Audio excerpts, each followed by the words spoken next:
जय श्री राम। आप सभी का जीवन मंगलमय हो। आप सभी लोग स्वस्थ रहना चाहते हैं, सुखी रहना चाहते हैं, श्रेष्ठ होना चाहते हैं, महान होना चाहते हैं, सुंदर होना चाहते हैं। अपने निजी प्रयासों से आप प्रयत्नशील हैं, लेकिन आप सभी के हाथों में सिर्फ निरंतरता ही हाथ लगती है। उसका कारण यही है कि ये आपका भ्रम है, ये आपका संशय है कि आप व्यक्तिगत हो, आप स्वयं अपने लिए अपना कल्याण कर सकते हो, क्योंकि आप इंद्रियां इंद्रियां हो, आप मन हो, आप चित्त हो, आप बुद्धि हो, आप शरीर हो, आप क्या हो आप। अगर आप इन सब को मिलाकर कहते हैं कि मैं यही सब मिला के ही हूँ, तो मन आपका आपसे अलग रहता है, चित्त आपका कुछ और चाहता है, इंद्रियां कुछ और चाहती हैं, बुद्धि कुछ और सोचता है। कहीं प्रकृति की दिशाएं कुछ अलग हैं। कहने का पर्याय, ऋषियों ने जो भारत की संस्कार, संस्कृति, परंपराएं दी कि जो सुख है किसके द्वारा है।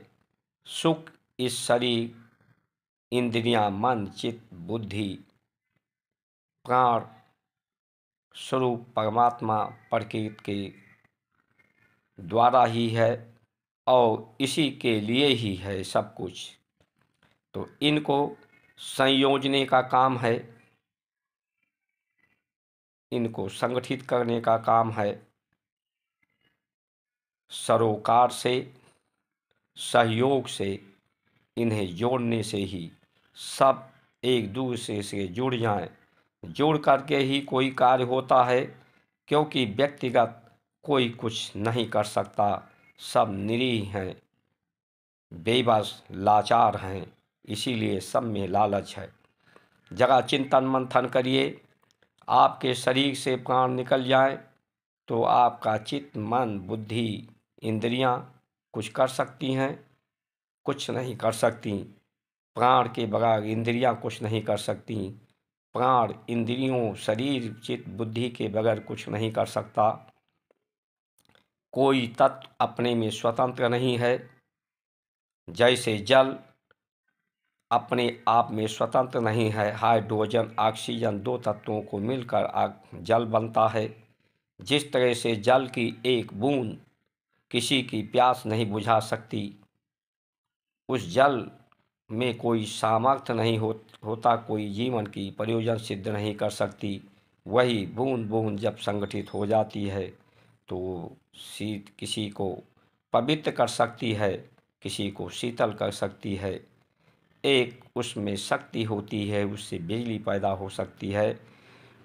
ये जीवन को ऐसा समझना चाहिए कि जल से जीवन है, लेकिन जल अगर अनियंत्रित हो जाए तो उससे प्रलय भी है। वायु प्राण से जीवन है, अनियंत्रित हो जाए तो उससे विनाश भी है। अग्नि नियंत्रित है तो उससे जीवन है, अनियंत्रित हो जाए तो अग्नि से विनाश हो जाए। इसीलिए ऋषियों ने दो चीज़ें कही हैं, एक तो सबका संयोजन हो, सबके संयोजन से, सहयोग सरोकार से ही सब कुछ हो सकता है, यही सत्य है, बाकी सब भ्रम है। दूसरा, इनका समुचित प्रयोग हो, सदुपयोग हो, तभी ये शुभकारी हो सकती हैं। इसलिए अपना समय न गंवा करके, जो आज के समय में निरर्थक चर्चा चौपालों पे, राजनीतिक गलियारों में, प्रशासनिक मीटिंगों में हो रही है, जो चर्चा होनी चाहिए सबके स्वस्थ रहने के लिए, न्याय पाने के लिए, वो नहीं हो रही। इसलिए व्यर्थ की चर्चाएं करना बंद करें। हम लोग कहते हैं वक्त ही नहीं है। अरे वक्त किसके लिए? अपने प्राण के लिए, अपने जीवन के लिए आपके पास जान ही नहीं है तो जियोगे क्या? और जान तभी आएगी जब अपने को आप जानोगे, मानोगे, पहचानोगे।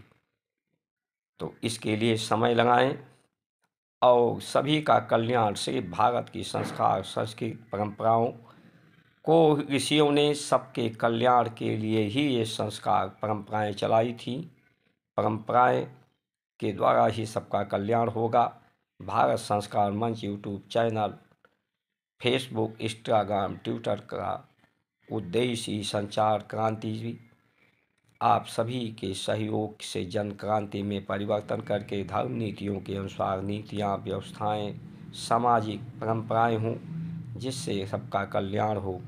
आप सभी अगर आधा घंटा 15 मिनट समय सब्सक्राइब, लाइक, शेयर, फॉलो करने में दें तो ये निश्चित जान लीजिए ऐसी व्यवस्थाएं आगामी समय में बन सकती हैं और सबका कल्याण हो सकता है, जिससे परमात्मा आप पर कृपा पात्र आप परमात्मा के हो सकते हैं। जय श्री राम।